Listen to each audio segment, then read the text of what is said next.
Memórias. 5 entrevistas a 5 personalidades. Um especial RUC, Semana Cultural da UC.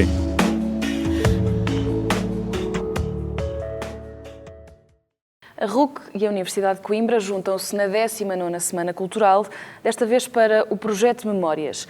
Este é um trabalho que reúne as histórias de 5 ilustres da UC que nos contam o seu percurso na academia e as histórias que ainda ninguém conhece. Hoje vamos ouvir as memórias de Rui de Alarcão. Nasceu a 22 de fevereiro de 1930, completou este ano 87 anos. Foi durante 16 anos reitor da UC, de 1982 a 98, e é o decano dos nossos reitores. A formação foi o Direito. No início só queria ser advogado. A academia levou a ir mais longe e a deixar o legado em muitos outros sítios e em muitas outras pessoas. Professor, muito obrigada por ter aceitado o convite da RUC.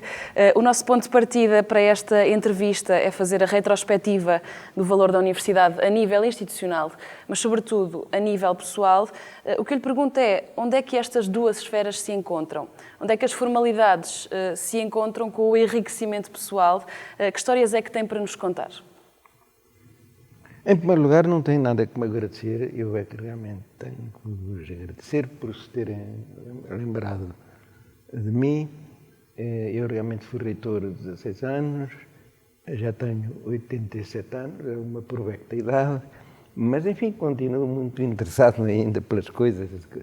E ouço com frequência a RUC, para diversos efeitos. Olha, até no aspecto desportivo, quando não posso ir, ouço realmente a RUC.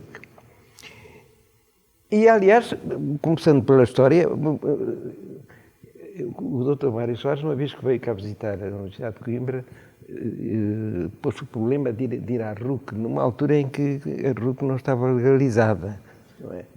E ele sabia disso e disse, mas isto não está legalizado, isto não é o seu melindre. E eu disse, pois é, eu também lhe ia falar nisso, porque isto não está legalizado. Mas o senhor vai, diz-me, eu vou se o senhor for. Então vamos os dois. E realmente, com a consciência de que não estava legalizado, fomos à Rádio Universidade. É uma pequena história que se passou. Ora bem, mas quanto a esse aspecto global que põe, que é uma espécie de valor da universidade, digamos assim, institucionalmente e pessoalmente, eu diria que a Universidade de Coimbra tem um prestígio muito especial. Desde logo pela sua antiguidade, fez 727 anos, foi durante muito tempo a única universidade portuguesa, é uma universidade que tem uma influência muito grande, sempre teve e tem uma influência muito grande, digamos assim, no mundo lusófono, e tem também uma influência internacional. Aliás, o atual reitor fala aí bem na universidade global, no sentido não só, digamos assim, da globalidade dos conhecimentos, mas no sentido, sobretudo, realmente dessa sua globalização, dessa sua internacionalização. E, de facto, não é para puxar a brasa à minha sardinha, mas realmente o meu reitorado preocupou-se muito com essa questão da internacionalização. Inclusivamente foi criado o chamado Grupo de Coimbra, de cerca de 30 e tal universidades, que eram universidades europeias do maior prestígio. E, aliás, aqui deixo a palavra de muita saudade ao professor Jorge Veiga, que era meu vice-reitor, e foi ele que teve um papel realmente decisivo nisso. Bem, aliás, já agora, por falar de histórias, e também tenho um certo interesse de contar algumas histórias, por exemplo, no Brasil, a Universidade de Coimbra tem um prestígio enorme, enormíssimo, não é? E também se reflete nos estudantes brasileiros que escolhem. Exatamente, que a Universidade de Coimbra é a universidade brasileira mais importante no estrangeiro, quer dizer, dado a quantidade de estudantes brasileiros que realmente estão cá. E E esse prestígio que a Universidade de Coimbra tem no Brasil não deixa de ter um fundo político interessante. É que a própria independência brasileira tem muito a ver com a Universidade de Coimbra. Partiu daqui, de pessoas aqui, realmente a ideia independentista. E os brasileiros, talvez no consciente ou no subconsciente, têm aquela ideia de que realmente a Universidade de Coimbra ajudou, digamos assim, à independência do Brasil. E depois, de facto, eu quando vou ao Brasil, fui muitas vezes ao Brasil,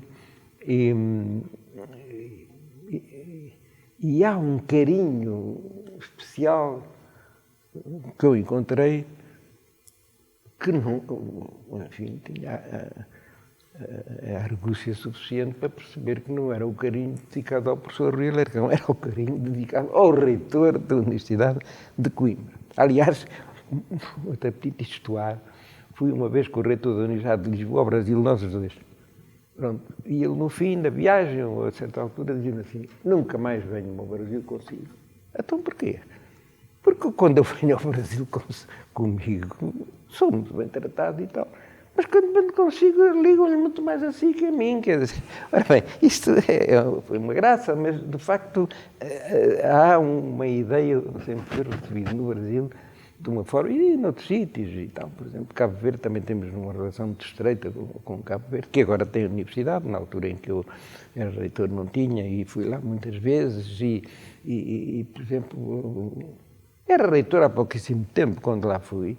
Houve ali uma recepção de pessoas que vieram das várias ilhas e tal, para saudar o reitor da Universidade de Coimbra, que eles nem sabiam quem era, com certeza, mas que se representava a Universidade de Coimbra. Portanto, olha, o próprio professor Mário Soares disse-me uma vez assim: bem, eu quando vou, eu já estou formado em Lisboa e tal, mas quando vou ao estrangeiro e falam da universidade, falam da Universidade de Coimbra e tal. Bom, e portanto, e depois temos a questão da antiguidade. Eu não sei se temos tempo, mas estamos no princípio, devemos ter. Há uma pequena história também, e essas histórias têm a vantagem de serem histórias reais, não são inventadas, passaram. Aqui há uns anos levantou-se um pouco. Como sabem, a Universidade de Coimbra foi fundada em Lisboa, o que é uma coisa um pouco bizarra, não é? As pessoas fundam em Lisboa, pouquíssimos anos depois veio para Coimbra, e depois, durante 2 séculos, andou entre Coimbra e Lisboa e tal, e o Dom João III, em 1537, fixou a universidade definitivamente em Coimbra.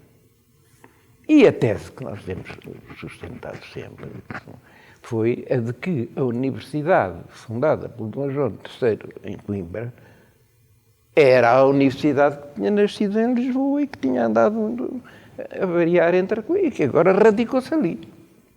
Bem, mas a certa altura houve quem levantasse um problema de dizer: bem, os séculos da Universidade de Coimbra não serão assim tantos, porque ela andou de um lado e do outro e tal. O que acontece, porém, é que a Universidade de Lisboa nunca podia reivindicar, nem verdadeiramente reivindicou, ser uma universidade do Dom Denis, até porque nos estatutos a Universidade de Lisboa está dada como nascida na República, foi a primeira universidade realmente republicana. Bem, e, portanto, se nós não considerarmos que a universidade que Dom João III fixou definitivamente em Coimbra era a universidade que começou por nascer em Lisboa, nós perdemos 2 séculos de história.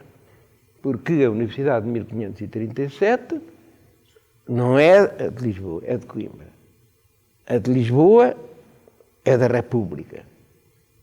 Portanto, aqueles 2 séculos em que a Universidade andou embolando de um lado para o outro ficam para ninguém. E a única maneira de nós não perdermos esses 2 séculos e de sermos uma universidade de 7 séculos é seguir a tese tradicional de que realmente a Universidade de Coimbra realmente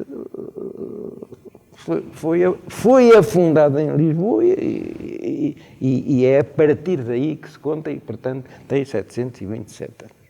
Quando foi o sétimo centenário da Universidade de Coimbra, em 90, e era o reitor, levantou-se alguns reitores a ideia, ó Sr. Fulano, devíamos comemorar o sétimo aniversário da Universidade Portuguesa, não é de Lisboa, é portuguesa e tal. E eu disse, olha, nós já resolvemos, vamos comemorar o sétimo aniversário da Universidade de Coimbra. Teremos muito gosto em tê-los lá, realmente a decisão não é nossa.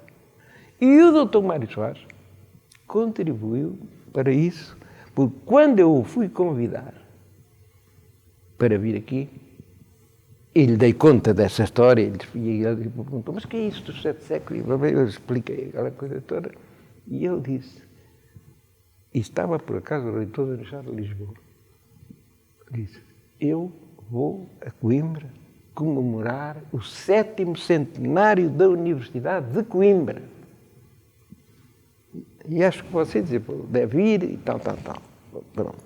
E foi, e comemorámos o 7º centenário da Universidade de Coimbra e não o 7º centenário da Universidade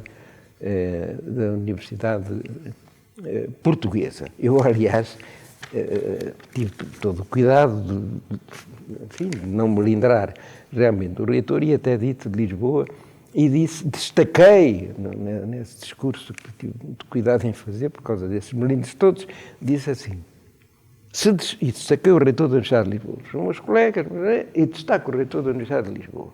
Se destaco a Universidade de Lisboa é porque não esqueço o papel que ela teve na gênese da instituição universitária em Portugal, o que indissoluvelmente nos une, embora para alguns possa parecer que nos separa.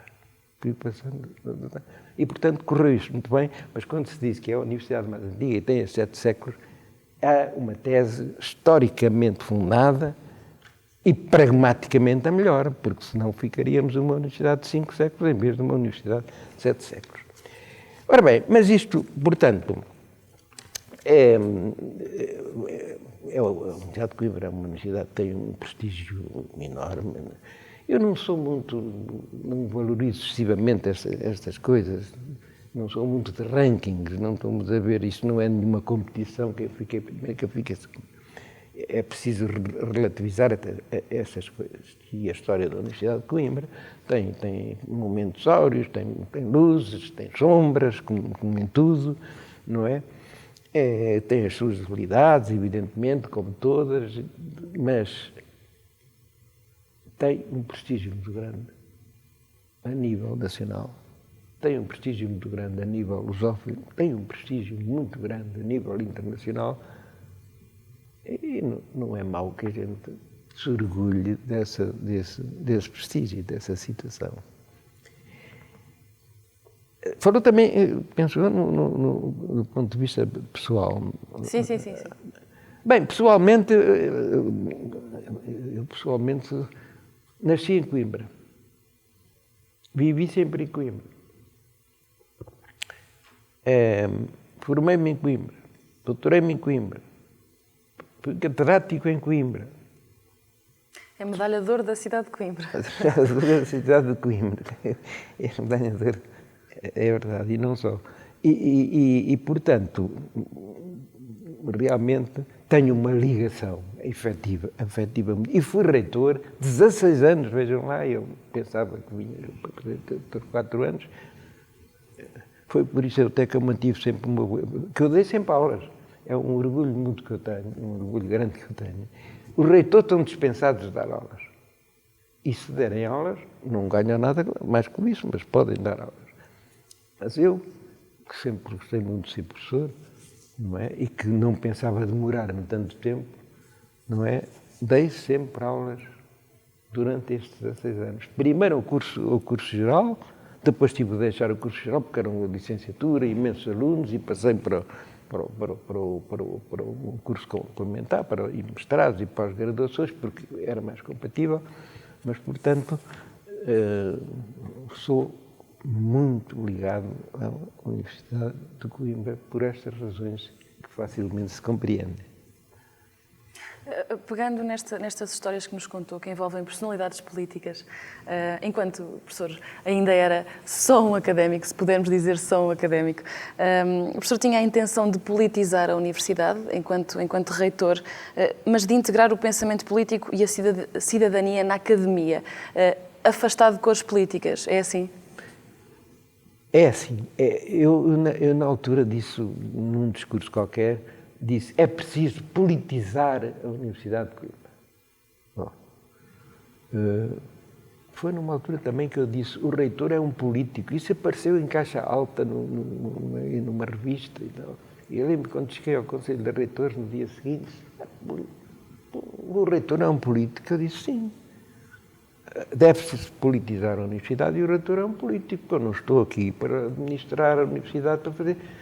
Para isso tenho pessoas que sabem mais do que eu. Quer dizer, eu sou um político universitário, não sou um político de curso, sou um político universitário. A função do reitor é fazer política universitária. E nesse aspecto, acho que as universidades, e eu farei o possível por politizar a Universidade de Coimbra, no sentido semântico da palavra, polis, de aproximar com a cidade, de inserir com a cidade. Agora, politizar a Universidade de Coimbra, sim. Partidarizar a Universidade de Coimbra, não. Isso nunca caí daí abaixo. Tive sempre, realmente, sempre as minhas equipes reitorais, não é? Eram sempre muito equilibradas nesse ponto de vista. Eu não puxava a brasa, digamos, à minha sardinha política, não. É verdade isso que disse. E foi mesmo sondado para ser Presidente da República, na altura? Pois isso é um bocado... Mas já que pergunta... A verdade é esta, pronto. Eu fui solicitado para ir para a política. Em várias ocasiões, por várias pessoas e tal. E disse sempre que não. E disse, eu gosto da política. E até me considero um político universitário. E politizo a universidade. Mas... não me interessa ir para a política profissional. E disse o seguinte, portanto, ninguém me apanha em cargos políticos. Agora estou apto a desempenhar realmente funções ou tarefas políticas. Mas isso cabe dentro do conceito de cidadania ativa. Eu sempre me considerei um cidadão ativo. E a cidadania está hoje na base, mais do que noutros tempos, realmente da democracia. Portanto, eu sou um democrata, eu sou realmente, por ser um cidadão ativo, politizar a universidade, mas não partidarizar a universidade, mas nunca quis ser realmente político. E a verdade é que, a certo momento, eu fui sondado ministro, para deputado, e eu disse sempre que não, para Presidente da República. E a minha resposta foi, isso não tem verosimilhança nenhuma. Mas é que, então, se quiser um tempo para pensar, não quero tempo nenhum para pensar, porque eu já pensei, está pensado, eu não posso ser Presidente da República, não quero ser, não tenho até currículo para isso, tenho currículo profissional, mas nunca fui ministro, nunca fui deputado e tal. Mas isso é porque não quis. Olha, pois é porque eu não quis, mas menos quero ser Presidente da República, portanto matei ali a questão e tal. E até disse à pessoa que foi altamente colocada, que estava a fazer essas diligências, disse, só pensar que alguém pense que eu posso ser Presidente da República, já fico satisfeito, mas não quero mais nada. Não quero... O professor foi Conselheiro de Estado durante 10 anos. Este foi o culminar da tal influência do pensamento académico na política? Sim, ora bem, digamos, até podia dizer, invocando isso, podia dizer-se que estava a ser contraditório, porque o Conselho de Estado, podia dizer-se, é um cargo político. O Conselho de Estado não é bem um cargo. O Conselho de Estado, como sabem, é o órgão político de consulta do Presidente da República, que o Conselho, que o Presidente da República tem que ouvir obrigatoriamente em certas circunstâncias, mas pode ouvir sempre que o queira e é um órgão altamente qualificado, porque tem presidido pelo Presidente da República, tem as principais figuras do Estado, tem o Presidente da República, na verdade, a presidir, tem o Presidente da Assembleia da República, tem o Primeiro-Ministro, tem o Provedor de Justiça, tem o Presidente do Tribunal Constitucional, tem os ministros, tem os Presidentes dos Governos Regionais, etc., representantes também da Assembleia, e tem 5 membros que são da escolha livre de cada Presidente da República. Eu fui escolhido pelo Dr. Mário Soares, no lote do Dr. Mário Soares. Ora bem, é um órgão que tem sido, a meu ver, subestimado. É um órgão político, mas é um órgão político sui generis, não é bem, não é um cargo propriamente, não é? E é pena porque o Conselho, por razões que agora enfim, seria longo de elucidar, o Conselho de Estado tem sido pouco valorizado. Tendo essas pessoas todas, não reúne, se repararem nisso, passam-se meses em que não reúne o Conselho de Estado. Os presidentes convocam mais, outros convocam menos. O professor Marcelo Rebelo de Sousa parece que já convocou várias vezes o Conselho de Estado e só está há um ano. E houve outros casos em que durante o ano quase havia 1 ou 2 Conselhos de Estado. Portanto, penso que está a seguir uma orientação. O Conselho de Estado é um órgão que deve ser realmente valorizado. Não é um órgão decisório, mas é um órgão em que o Presidente ouve sempre que entende necessário. E, a meu ver, devia ouvi-lo mais vezes. Falou-nos então exatamente sobre esta questão do Conselho de Estado poder estar apagado na política portuguesa. O que eu lhe pergunto é quão importante é que foi a Academia e a Universidade, e aqui relacionando se calhar com esse seu cargo, na política do pós-25 de Abril, e qual tem sido a evolução deste pensamento académico e deste órgão? Bem, há aí uma interferência no sentido de que o 25 de Abril teve uma importância enorme. Não é? O regime foi um regime ditatorial e começou por ser uma ditadura pura e dura,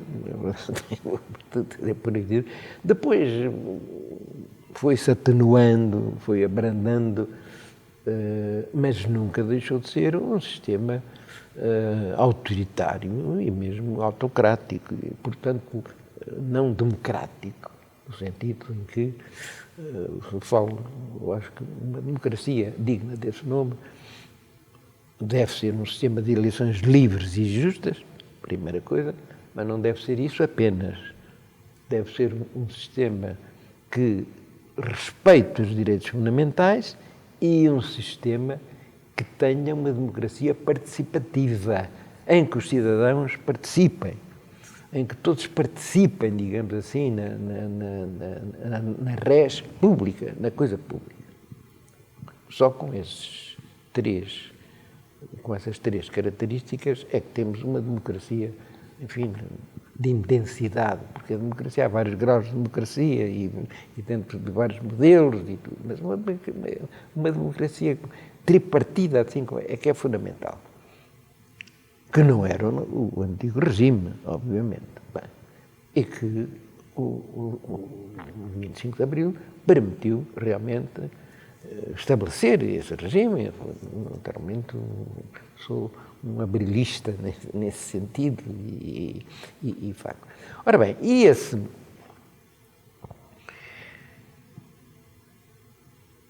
eu diria que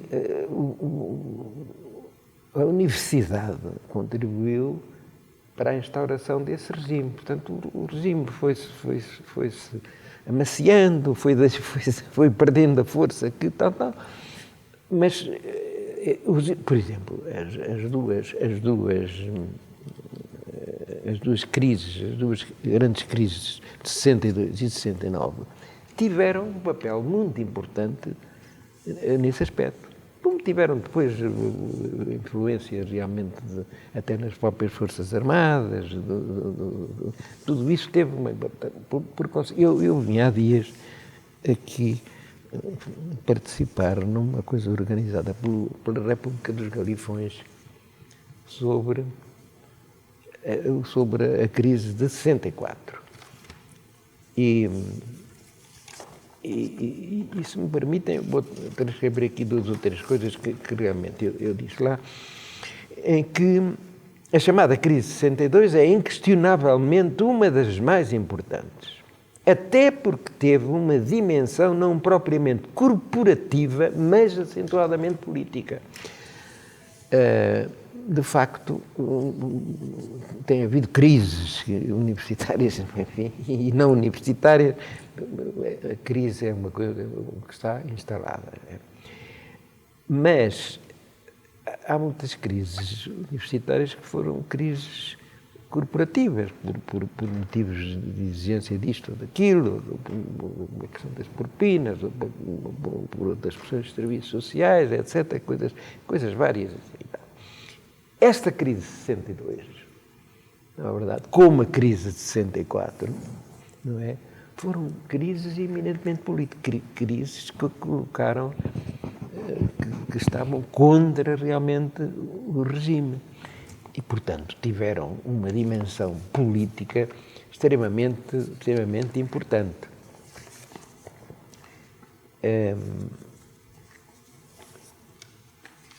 Aliás, numa dessas intervenções que eu tive nessas comemorações, promovida pela República dos Galifões, também com o apoio da Associação Académica,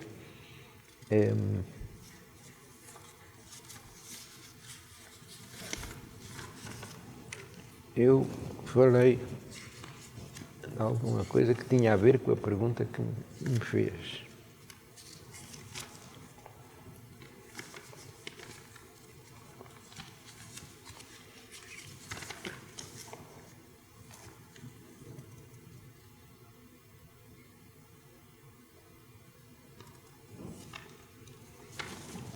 Ora bem, não estou a encontrar isso, mas deve estar aqui. Sim.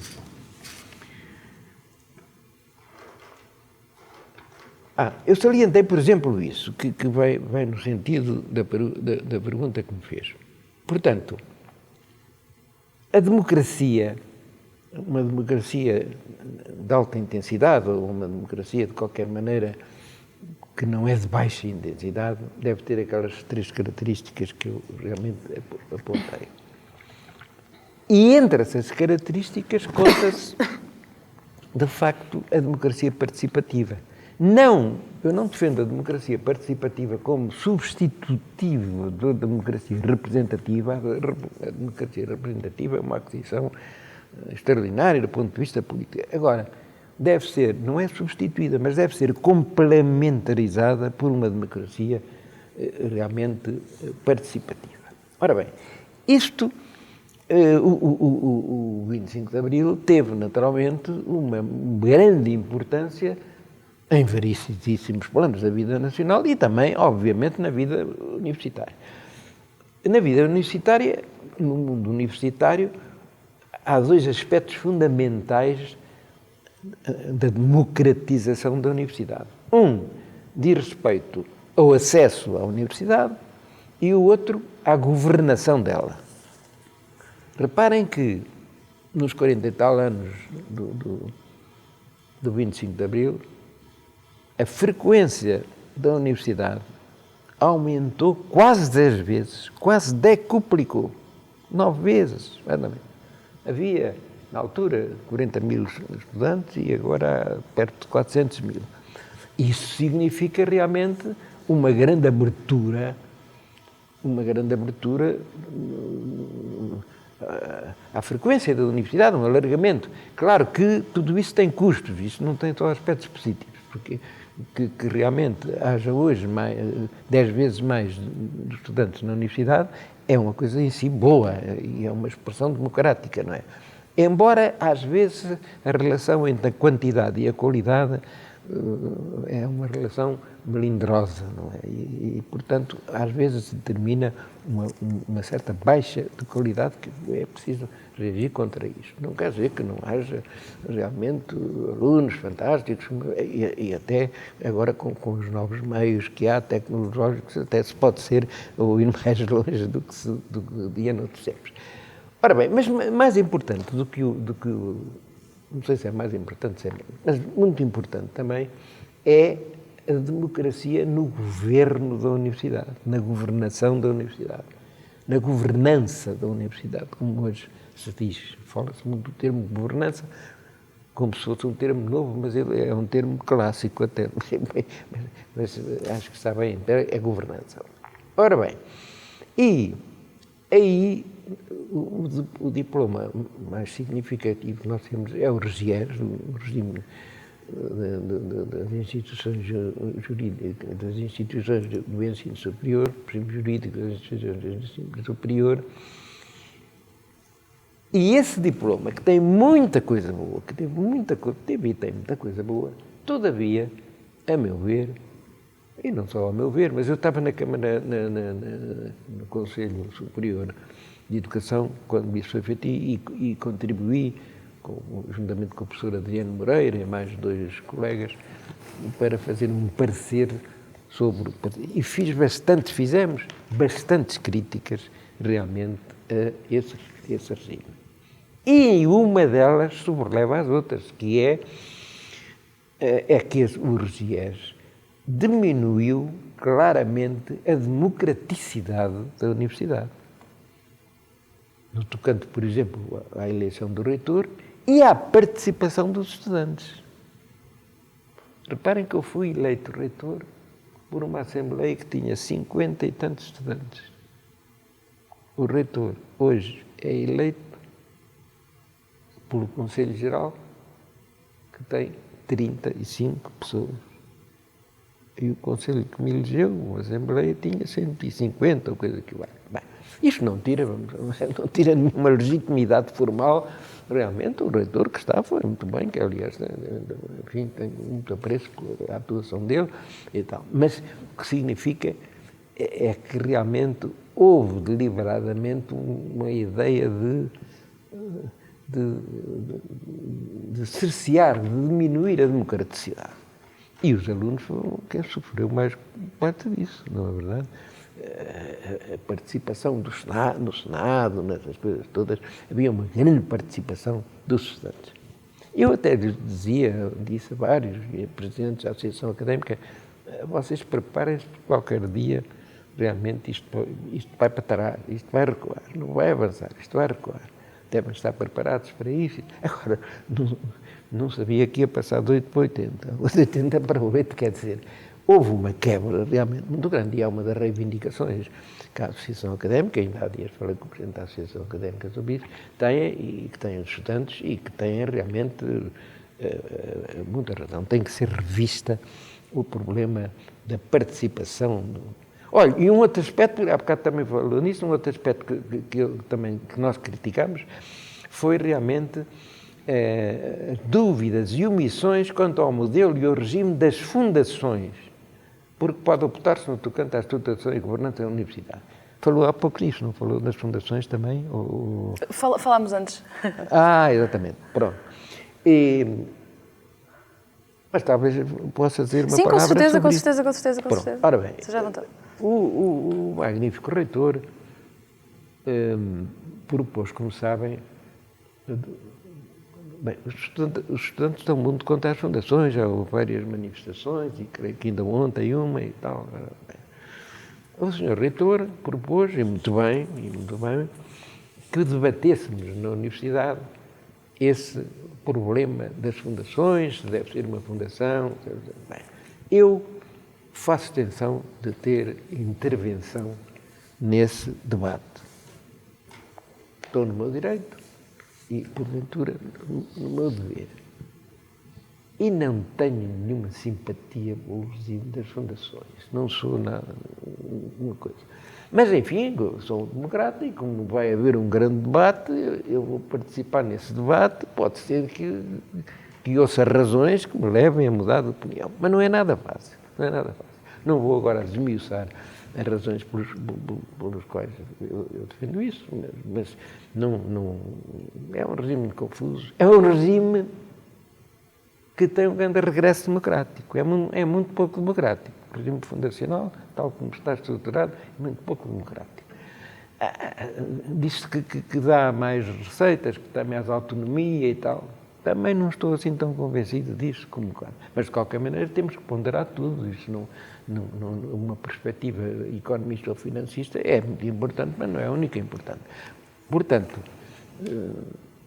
aproveito para dizer que realmente me vou reservar para emitir a minha opinião final quando, daqui a uns meses, essa questão for medida, mas tenho uma grande compreensão pela posição dos estudantes, que seguramente não vão ser nada beneficiados se vier esse regime e podem, direta ou indiretamente, ser prejudicados por ele. Mas não é só por estudantes, eu globalmente não sou partidário do regime das fundações. E também, para dizer a verdade, não estou convencido que se vá aqui em Coimbra para o regime das fundações, mas não sei. Como voto, não, mas há outros votos mais importantes que o meu.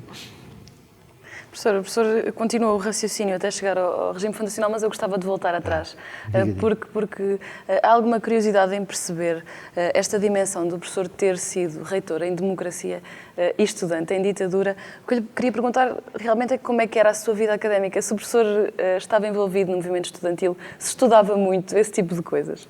Do que é que se lembra? Ora bem, eu tive um meu período de estudante universitário. Foi curioso, porque foi um período politicamente bastante morto.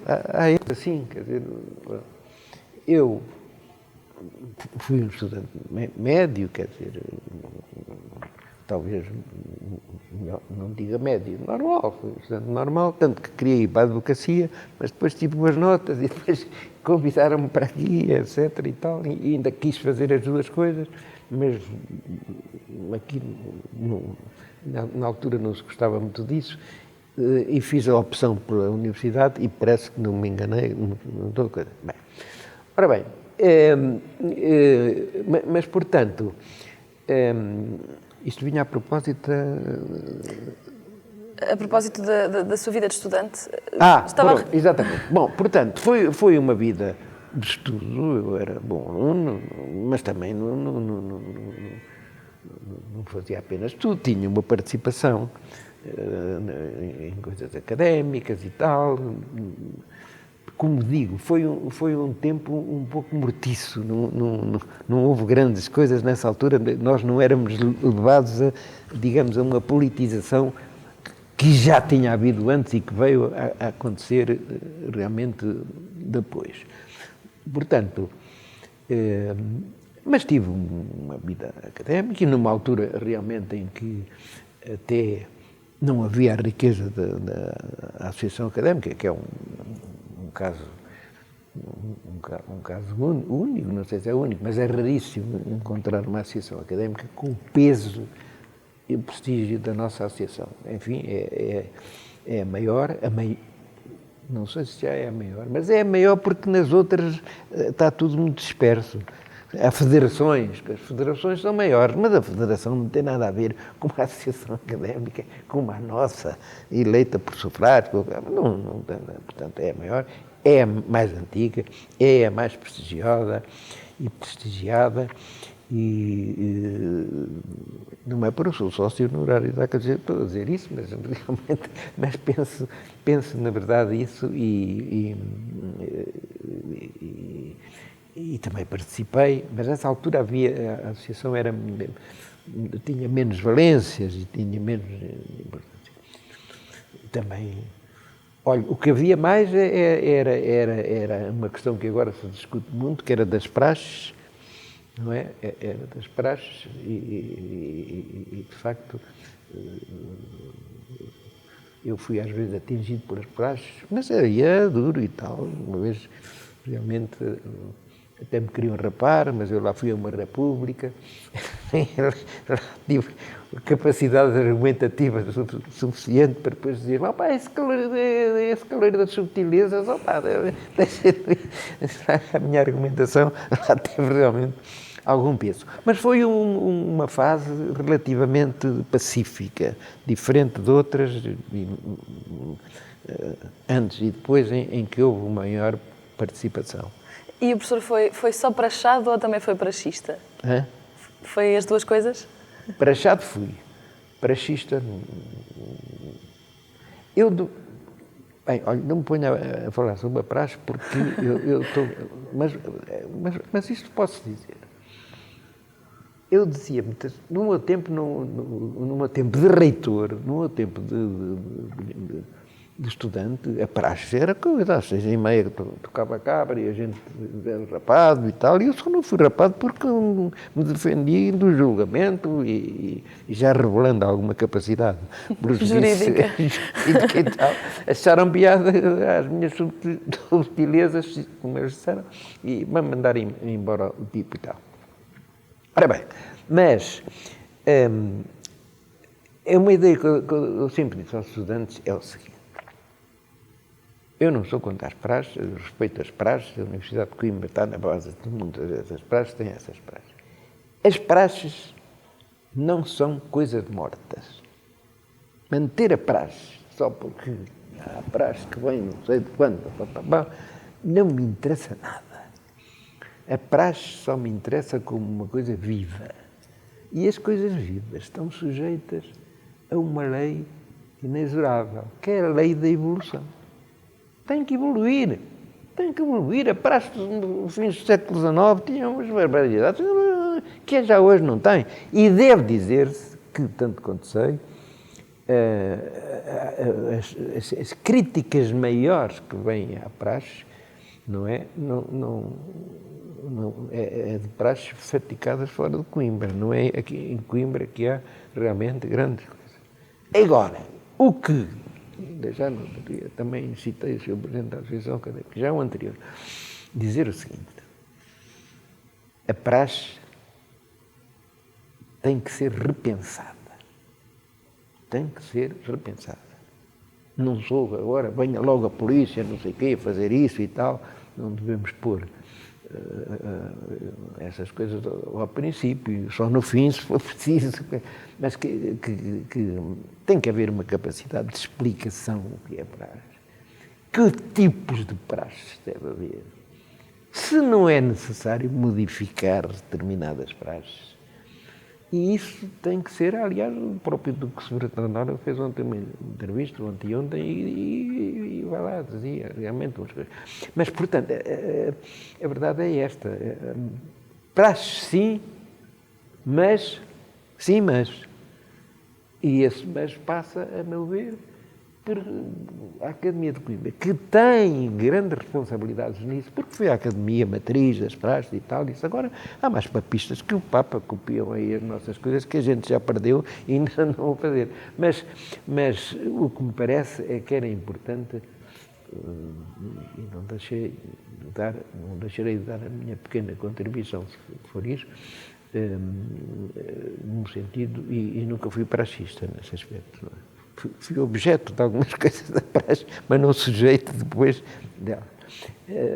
Acho que não sou contra a praxe, sou contra certas praxes, sou contra certas formas de praxe, e acho que estamos numa situação em que isso deve ser repensado. Ainda sobre a vida ativa extracurricular, se pudermos dizer assim, falámos sobre a crise académica de 62, falámos sobre ser sócio honorário da Associação Académica. O que é diferente na luta hoje e antes, na altura em que era estudante e na altura em que também começou a ser professor, porque foi no despertar da democracia? Exatamente. Como é que era? Olha, era diferente. Eu acho que contestação há sempre. A democracia é um sistema necessariamente conflitual. Mas eu distingo entre conflitual e conflituoso. A democracia deve ser conflitual, porque a democracia, pelo menos que nós praticamos, uma sociedade aberta e pluralista é troca de ideias, é realmente tolerância, é diálogo, e, portanto, é conflito. Eu digo isto, eu penso aquilo e tal. Portanto, a democracia é conflitual. E é bom que seja, tem que ser. Mas nós, muitas vezes, privilegiamos a democracia conflituosa. São coisas diferentes. A democracia é conflitual, mas a democracia não deve ser conflituosa. Devemos discutir as coisas com altura, com dignidade, com elevação, com compreensão. Portanto, enfim, sou isto... A propósito da luta estudantil, antes e depois. Exatamente. Bom, portanto, eu acho que os estudantes têm a obrigação, portanto, têm o direito de contestar quando é caso disso, e têm o direito de contestar, desde que não ultrapassem determinados limites e não entrem em certas violências e não sei o quê. Ora bem, mas têm que ter esta ideia fundamental, que uma coisa é um regime democrático, outra coisa é um regime autocrático, e sobretudo se for mesmo ditatorial e tal. São coisas diferentes, não é? Quer dizer, antigamente reagia-se contra a praxe, porque havia contra o governo, contra o poder político, porque havia coisas incríveis, e porque não havia liberdade de expressão, e porque uma pessoa tem... Portanto, tinha que se fazer um tipo de reação que hoje não se deve fazer. A luta é obrigatoriamente diferente. É diferente. E há pessoas que se dizem democratas, que são democratas de cabeça, tal, mas não serão de coração, não são... Portanto, nós, para fazermos hoje uma crítica, temos que saber que estamos num regime democrático e temos de aproveitar todas as possibilidades do regime democrático. Uma crítica contra um regime não democrático é outra coisa, é outro mundo, não vamos confundir realmente as coisas.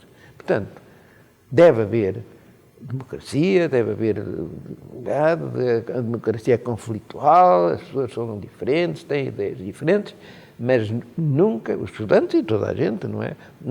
Nunca deve esquecer-se que lutar contra uma democracia é uma coisa muito diferente do que lutar contra um regime não democrático. Isso parece-me uma distinção fundamental a ter sempre presente. Não quer dizer que, mesmo num regime democrático, às vezes não se tenha de ir a situações extremas, mas isso não é o normal, e não se começa por aí. Acaba-se por aí se não for possível. Isto é a minha teoria, é o que eu chamo de conflitual e conflituoso. A democracia é conflitual, mas a democracia não deve ser conflituosa, e às vezes faz-se ao contrário. E regressando ao regime fundacional, acha que esta luta dos estudantes, aqui em oposição ao reitor, é um exemplo da tal democracia conflitual? Ora bem, vamos lá ver. Eu não sei, o Sr. Reitor pronunciou-se há dias sobre isso e eu gostei da sua pronúncia, porque o Sr. Reitor disse: ninguém me ouviu dizer que eu era a favor das fundações. E, de facto, eu mesmo nunca lhe ouvi dizer que ele era contra as fundações. O máximo que ele me disse aqui para nós, não é que as fundações têm umas coisas interessantes lá por causa da autonomia financeira e tal e coisa. E eu disse-lhe isso que tinha dito há pouco. É pouco, se é só por causa disso, e ainda por cima não estou muito convencido que isso resulte. Porque da autonomia financeira fala-se há eternidades e a autonomia financeira depende de muitas coisas. Não quer dizer que uma fundação vá conseguir a autonomia financeira teoricamente bem. E, por outro lado, acho que há outros aspectos muito importantes Isto não é tudo dinheiro e finanças, não é? Temos que ver outros aspectos. E portanto, nem ele me disse que era a favor da fundação, nem eu lhe disse em definitivo que era contra as fundações. O que lhe disse foi, eu não gosto das fundações e acho muito bem que a proposta que fez para debatermos isso, eu lá estarei para dizer o que penso, mas é natural que a minha posição não mude. Mas, portanto, ele formalmente nunca lhe ouvi dizer que é a favor das fundações. Não sei se o Conselho Geral teve alguma pronúncia acerca disso. Ele foi há dias nos jornais, ele disse ali cumpridamente, e uma pessoa que não está a mentir e tal. Até pode ter uma simpatia com as pessoas, mas ele disse claramente, não tomei posição sobre isso.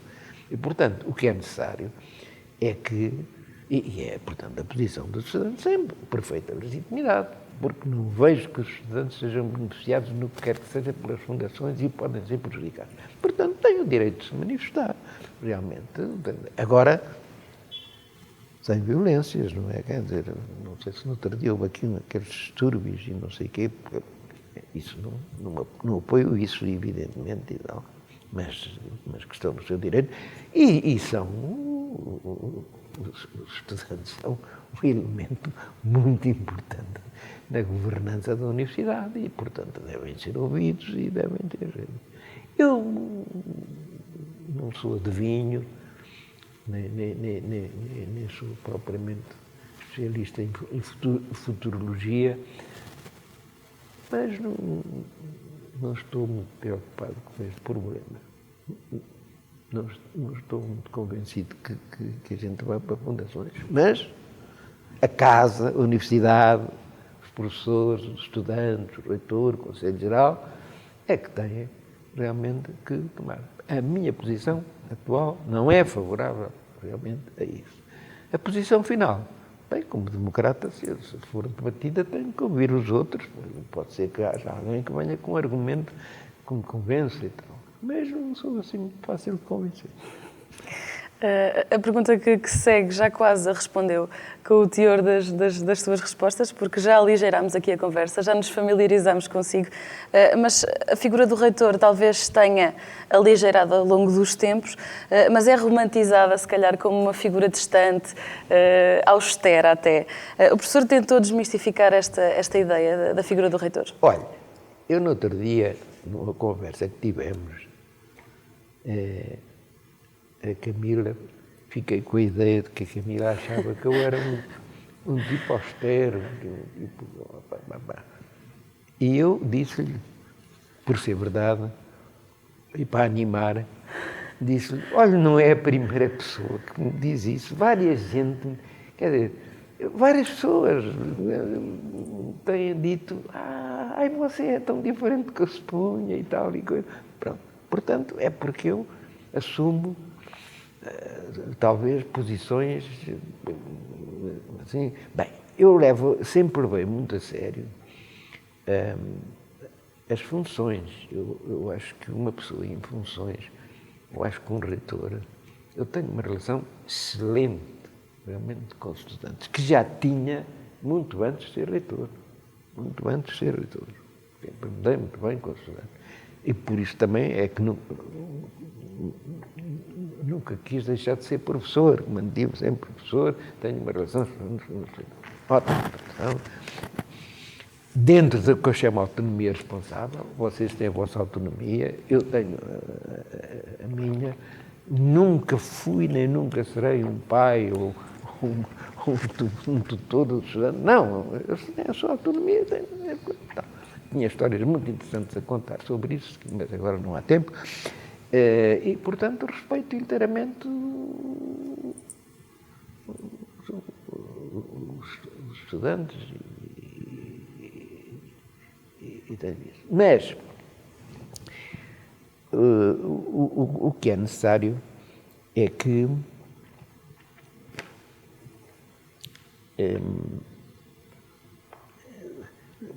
e, portanto, nas minhas funções, eu, por exemplo, quando estou ali na sala dos capelos, estou ali estou com uma veste, uma certa altura. Não estou ali sentado a fazer coisa, não puxo a cadeira para cima, não adormeço ali, não bocejo, não é verdade, não faço cara feia, a não ser que eu ouça ali. Bem, e portanto há uma certa dignidade. Eu acho que as pessoas devem ter uma certa dignidade. Bem, tenho um excelente relacionamento com os estudantes, que me cabe muito, sobretudo então depois do honorário, porque eu tenho muitas condecorações e tal. Isso é porque o ser reitor da Universidade de Coimbra também uma universidade que tem um prestígio enorme. E depois também fui chanceler das ordens honoríficas, estou cheio de condecorações.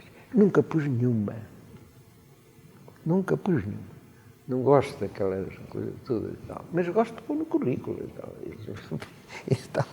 Olha, só pus uma vez, quando foi do rei de Espanha, que me deu uma grande cruz, não sei de quê, e o Mário Soares, que eu acompanhava numa visita, diz: não se esqueça da casaca. Como assim?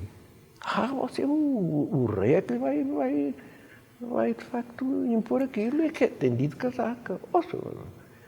É assim, olha, mandei fazer uma casaca, só a pus nessa vez, quer dizer, realmente nunca mais a pus, que eu não gosto de casaca.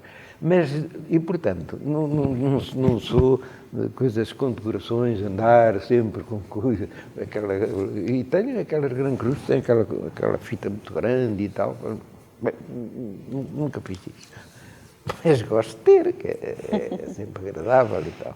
E quando morrer dá de efeito, quando puser aquilo tudo numa mesa, com as condecorações, e dizer, este tipo era um... Bem, mas realmente, o facto é isso.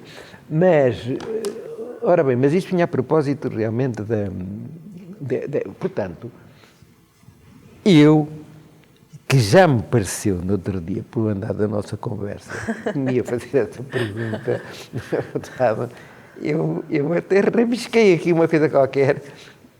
Onde é que eu tenho isso? Se calhar é este que está aqui no chão. Obrigado. Uma coisa qualquer que admito que seja patusca, desmistificar a figura, a austeridade, não é? Era a pergunta. Eu digo assim. A essa pergunta, que já calculava, vou responder assim, até rebusquei aqui.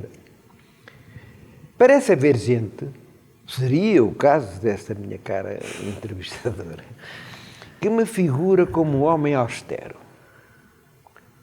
Direi sim ou não.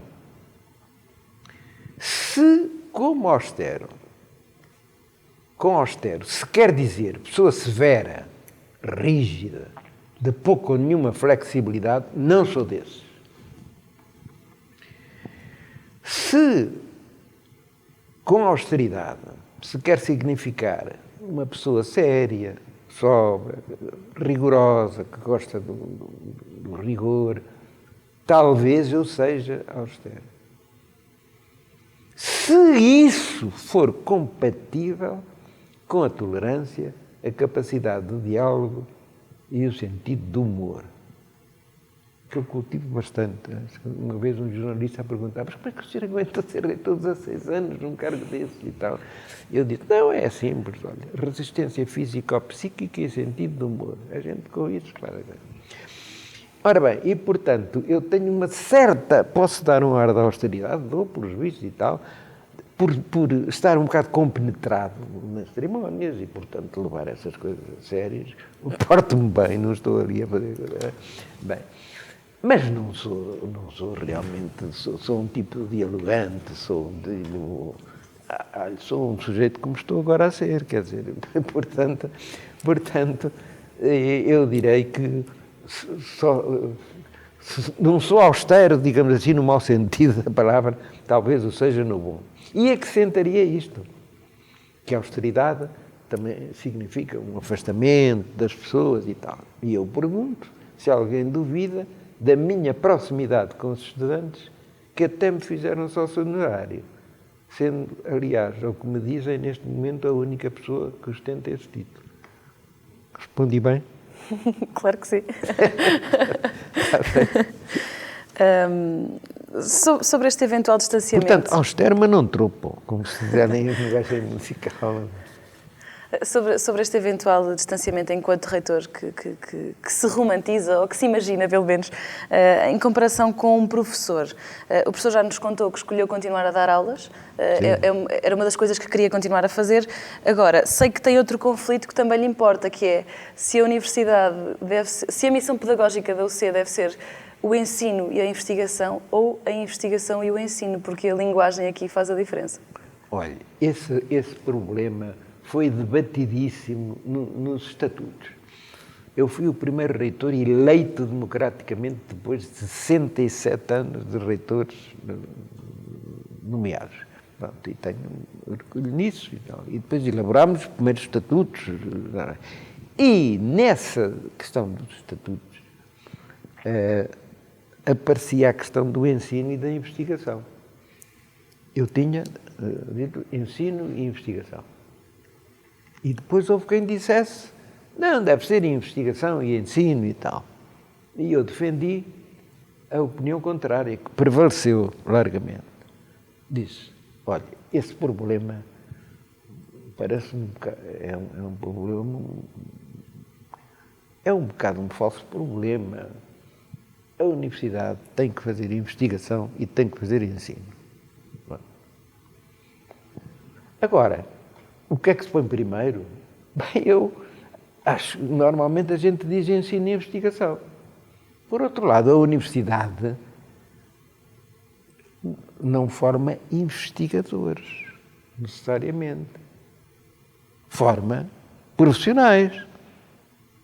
Não é verdade? Forma letrados, forma professores, forma advogados, forma que não têm que ser investigadores, não é? Portanto, até grande parte das pessoas que vão na universidade não são investigadores. Um professor universitário deve ser investigador, pelo menos deve fazer uma investigação para as suas aulas. Bem, agora, são coisas diferentes e não são infrequentes os casos de grandes investigadores que não têm jeito nenhum para dar aulas e que nem gostam de dar aulas, para os quais isso é um frete. Tal. Bom, portanto, eu acho que se temos que fazer alguma hierarquia, é ensino e investigação. A universidade tem de formar bons profissionais através do ensino. Claro que uma universidade tem uma dimensão de investigação fundamental. Uma universidade que não tenha investigação pura, ou mesmo aplicada, hoje muito aplicada, não é uma verdadeira universidade. Portanto, é um problema que não me tira o sono, porque tem que haver realmente as duas coisas, ensino e investigação. Agora, o que eu sempre disse, desde o meu primeiro discurso, e repeti várias vezes, a universidade tem cuidado mal, realmente, do seu ensino, muitas vezes. Porque, por exemplo, no secundário, no ensino,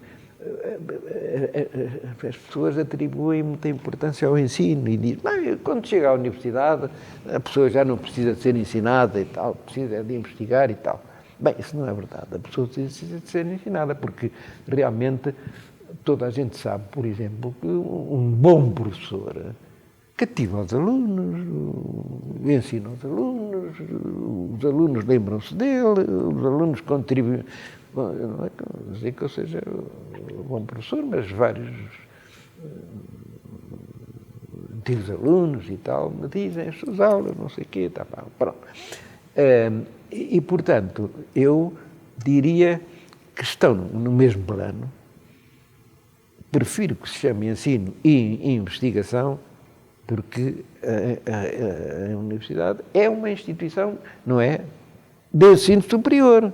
Ensino superior, é um ensino superior, mas é realmente ensino. Quem é que um professor, digno desse nome, também tenha que investigar, pode fazer investigação, alguns até só fazem investigação, pode haver investigação que não tem professor, ou que façam pelo menos uma investigação para as suas aulas tem que ter um pensamento, que contribuir com um pensamento original e tal. Mas, pronto, a minha posição é esta. Eu acho que em termos de designação que se deve dizer ensino e investigação, e isso não quer subestimar a investigação, quer dizer que corresponde a esta ideia de que uma universidade forma mais profissionais do que forma investigadores, propriamente. Mas pode haver opinião contrária. Se realmente a investigação vier antes do ensino, não é por isso que há mais investigação do que ensino. Se o ensino vier antes da investigação, não é por isso que... Bem, é um problema que não tem, para mim, grande importância prática.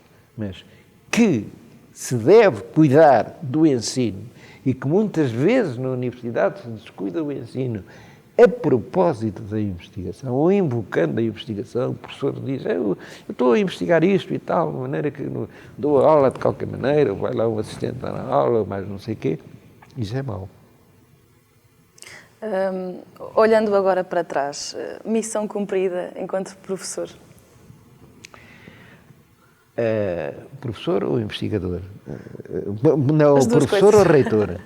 Professor, eu ia lhe perguntar a reitor a seguir, mas pode responder às duas coisas, se Olha, quiser. Bem, eu diria o seguinte, ninguém é bom juiz em causa própria. Essa pergunta deve ser dirigida a outras pessoas. Eu não posso dizer realmente que sou um bom professor, ou que sou um reitor e tal. Se disserem isso, eu gosto, mas propriamente não posso fazer isso. Faço aqui uns discursos e tal, salientei como parâmetros fundamentais da atuação da reitoria 5 princípios, eu gosto muito dos princípios. Princípio da autonomia, articulado com o princípio da legalidade, princípio da democraticidade na linha do princípio da participação e princípio do consenso. Depois falei que se impõe um aprofundamento ou redimensionamento da democracia, uma reinvenção democrática, aquilo a que já sugestivamente se chamou a democratização da democracia. Depois de assinalar a importância que, para tanto, assume a contribuição das universidades e do pensamento universitário, na linha, aliás, do papel conformador da sociedade a que a instituição universitária não pode furtar-se, a universidade tem um papel especialmente relevante. Não é só informar a sociedade, conforma, ajuda também a sociedade, ajuda a conformar a universidade, mas tem um papel conformador. Frisei a necessidade de repensar as relações entre a universidade e o poder, dito de outro modo, de encontrar ou prosseguir novos rumos no relacionamento entre o poder académico e o poder político. Eu falo dos dois poderes porque o poder político é muito importante, mas o poder académico também é. Em ordem a definir novos equilíbrios e novos modelos numa universidade e numa sociedade em acelerada mutação. Estas citações inculcam a coerência de um pensamento democrático para a universidade, que é de grande importância para assegurar equilibradamente o seu desenvolvimento educativo, científico, cultural e social. Foi uma linha fundamental de todos os meus comportamentos, democratizar realmente a universidade. Democratizar a universidade em todos os aspectos. Por isso, reajo mal quando vejo que há um recuo nessa democraticidade. Quanto ao resto, do desenvolvimento da universidade, fiz durante o meu reitorado, do que fiz, do que não fiz ou não fiz como devia, não me cabe ser juiz. Mas o senhor reitor que veio a seguir disse aqui umas palavras a meu respeito que a modéstia me impede de reproduzir. Não sei se são, Pedimos nós que reproduzam. Não sei se são verdadeiras, mas realmente são tipo. Olha, o professor Ferreira Correia, um grande mestre, um grande reitor, foi o meu professor, foi o meu amigo, foi o meu... E o professor Ferreira Correia, quando elogiavam, dizia com muita graça: olha, isso que está a dizer nem é verdade, mas diga que é muito agradável ouvir. Bem, pronto. Portanto, eu não faço uma apreciação da coisa, Faço só esta, quer dizer, eu fui eleito 4 vezes. Ninguém obrigou ninguém a eleger-me 4 vezes. Fui reitor 16 anos.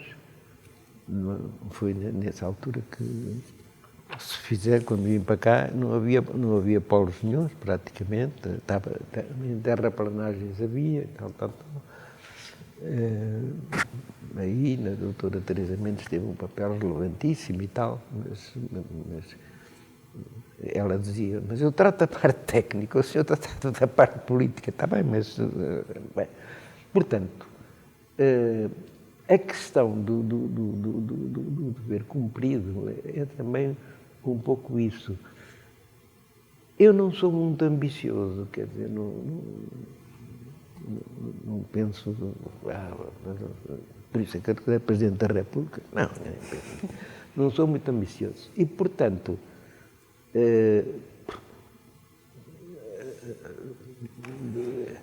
saber se fez bem ou se fiz mal tem a ver com a coisa. Quer dizer, se eu propunha enormes ambições, posso dizer que fiquei muito longe. Mas não tinha ambições realmente modestas, mas uma fórmula que eu utilizei no meu primeiro discurso na universidade, que era uma fórmula muito antiga e que é uma coisa muito bonita, até dita em português antigo. Disse aqui aos meus, na sala dos capítulos, aos colegas, aos estudantes, aos funcionários, que era uma fórmula antiga, se dizia. Eu disse, podereis estar certos de que, como rezavam as velhas fórmulas estatutárias, procurarei o proveito da universidade e sua honra quanto em mim for. Até bonito esta linguagem antiga, tal. De maneira que, não sei. E agora ainda vou fazer... no outro dia tinha-me falado, mas se calhar já não há tempo. Coisas que eu ainda vou fazer. Então, é a última pergunta. É? Sim, senhora. Então vamos lá ver. Exatamente. Ao que é que se tem dedicado depois de deixar os cargos na universidade? E queria lhe perguntar se ainda está a descansar dos 16 anos à frente da reitoria. Olha, eu não sou muito dado a descansos, sabe? Realmente, e apesar de ter 87 anos, é muito ano, não é? Mas 87 anos, mas costumo dizer o seguinte, o meu lema é envelhecer o mais devagar possível. Envelhecer o mais devagar possível. E para isso tenho uma trilogia, que é bons genes, bons médicos, que em Coimbra é facílimo, e bom trabalho. Porque parar é morrer. Eu tenho uma vida muito ativa ainda hoje, quer dizer, não se compara com o reitor, mas trabalho muito, trabalho bastante, porque é trabalho com menos stress, não é? Quer dizer, e digo que não, quando outras vezes tinha que dizer que sim, portanto, e tal. Mas, o que é que eu faço? Eu faço muita coisa, não é? Não sei se bem, mas realmente... Esta coisa dos papelinhos, depois a gente perde. Deve estar aí. Por exemplo. Portanto, não descanso muito, não sou muito dado ao descanso. E ainda por cima sou um bocado como o Marcelo Mola comparado. Durmo pouco. O Marcelo dorme 4 horas por noite e tal. Eu não durmo 4, mas durmo 5, não sei o quê. Diz que faz muito mal não dormir. É verdade, e no outro dia liguei-lhe sem querer à 00:30 e ligou-me de volta e eu pensei que eu tinha acordado e que tinha sido uma catástrofe, mas afinal estava acordado. Só porque eu nunca me dei tantas 3 horas. 3, 4 horas e tal. Não, durmo pouco.